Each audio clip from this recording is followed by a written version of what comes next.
Hello, welcome back to the second part of the female external genitalia or the vulva. My name is Christiana Mausi-Serum and I'm a public health practitioner. So let's continue. Okay, so in the previous video I spoke about the mons pubis, the labia majora, the minora and the clitoris. So let's continue with the remaining parts of the vulva.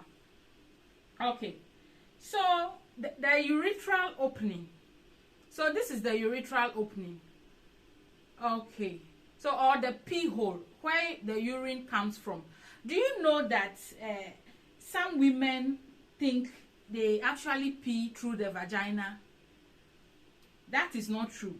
This is the urethral opening, the opening of the urethra, where urine comes out of your body, and this is the vaginal opening. So there are two separate holes.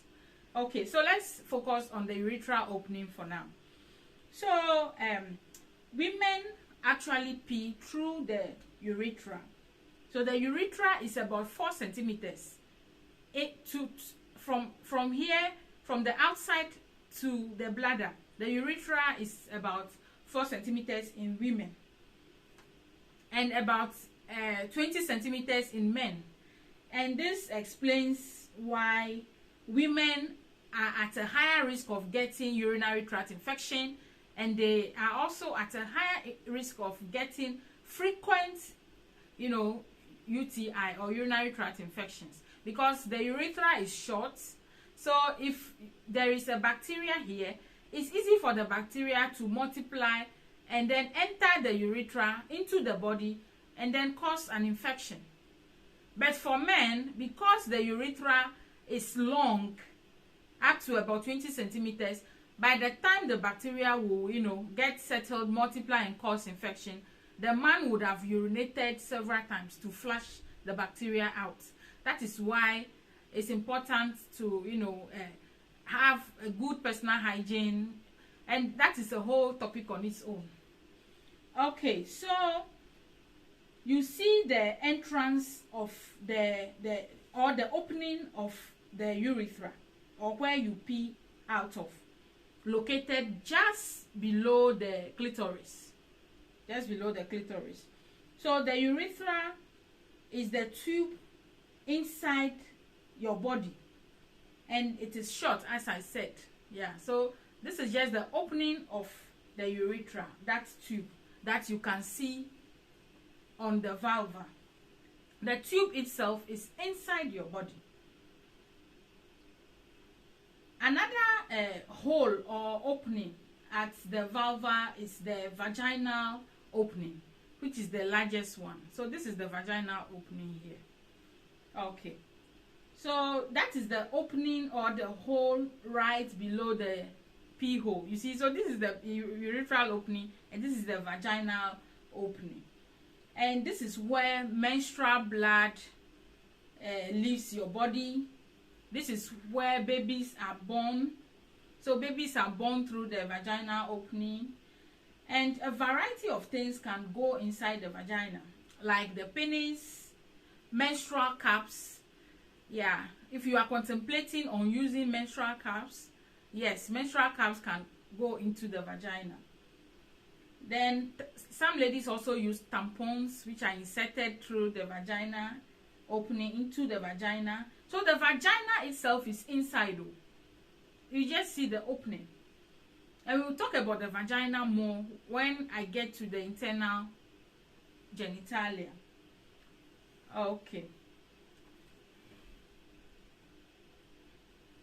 Okay, the next structure is the hymen. That is it, the hymen. Let's talk briefly about the hymen. So this is the hymen, in case you've not seen it before. So this is actually showing the vaginal opening of a virgin. So look at this. This is the hymen, and this is the vaginal opening. So the hymen is actually a thin tissue that surrounds the vaginal opening. So you can see it here too.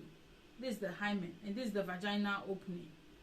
Okay, so it surrounds the vaginal opening, and it comes in various forms. And the hymen is actually broken during the first sexual intercourse of the lady, and the hymen can also be broken through some other activities before you even have your sex. So the hymen can be broken before you have sex.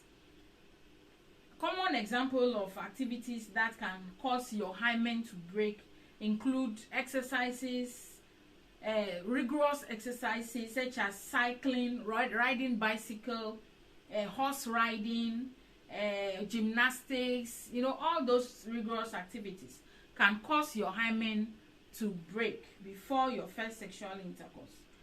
Then usually if the hymen is broken during the first sexual intercourse, you may see some blood or feel a little pain.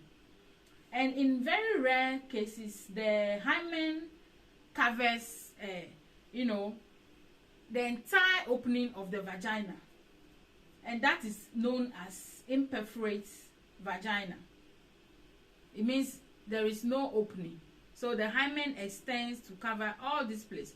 So when it happens, the woman menstruates, but it's difficult for the blood to come out, and usually it could be repaired through surgery. Okay,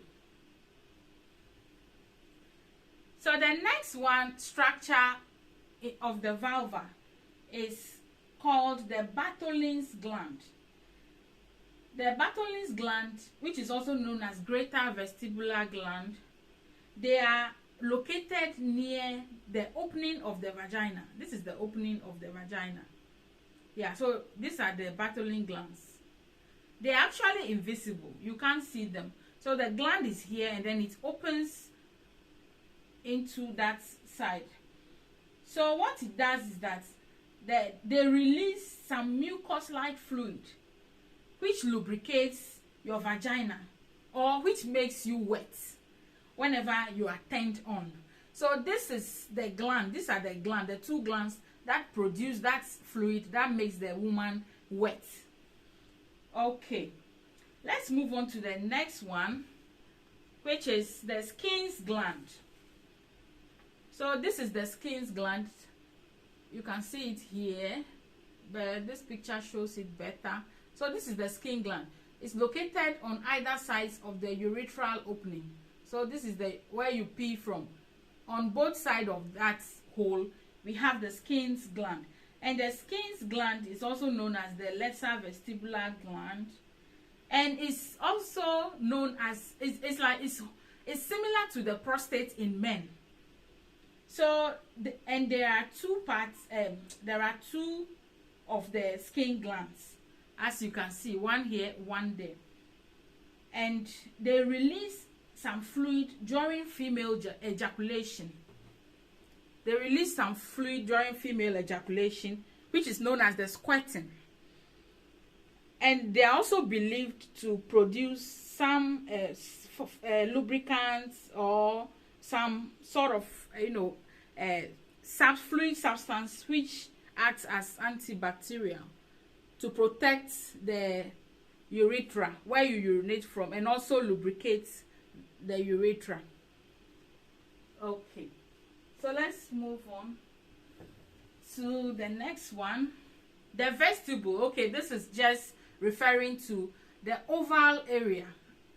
It shows better in this picture. So this area containing the urethral opening, the glands, the vagina opening, and then the Bartholin glands. So this oval space is referred to as the vestibule. Then the last part is the perineum, and this is very important. So it's the area between the vagina opening and the anus. So this is the perineum. And if a woman is going to deliver through the vagina and the baby's head is not able to come out, sometimes your midwife will have to make a surgical cut here, incision here, which is known as the episiotomy, to be able to deliver the baby. Okay, thank you, and watch out for the video on the internal structures. Bye.